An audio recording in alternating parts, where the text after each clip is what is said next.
সেজদায় আমরা যত ছোট হই এর চেয়ে ছোট আর হওয়া যায় না। সেজদায় আমরা যতটা বিনয়ী হই একটা মানুষ এর চেয়ে বিনয়ী আর হতে পারে না। এই তো নামাজ শুরু করলাম, আল্লাহু আকবার, এরপর রুকুতে জাস্ট বো ডাউন আর হেড, মাথা একটু ঝুঁকালাম, আর সেজদায় একেবারে মাথাটারে মাটিতে মিলিয়ে দিলাম।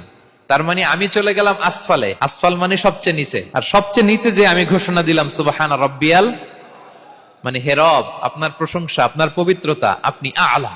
আল্লাহ, আমি আর নিজেকে এর চেয়ে তুচ্ছ করতে জানি না, এর চেয়ে ছোট আর করতে পারি না। আমি আমার নিজেকে উজাড় করে দিলাম, সবচেয়ে ছোট, তুচ্ছ, নগণ্য করে আপনার সামনে উপস্থাপন করে আমি ঘোষণা দিচ্ছি সুবহান রাব্বিয়াল আলা।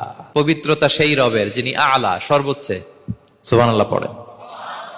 তাহলে সিগনিফিকেন্সটা বুঝতে পারছেন কেন বিষ্ণু ইসলাম এটা পড়তেন সুবহান রাব্বিয়াল আলা? কারণ আমি থাকি সবচেয়ে আসফালে, নিচে, আর তখন আমি ঘোষণা দেই glory be to Allah the most high, the most high, the most high আলা। আল্লাহ, আমি একেবারে নিচে কিন্তু তুমি হচ্ছে আলা।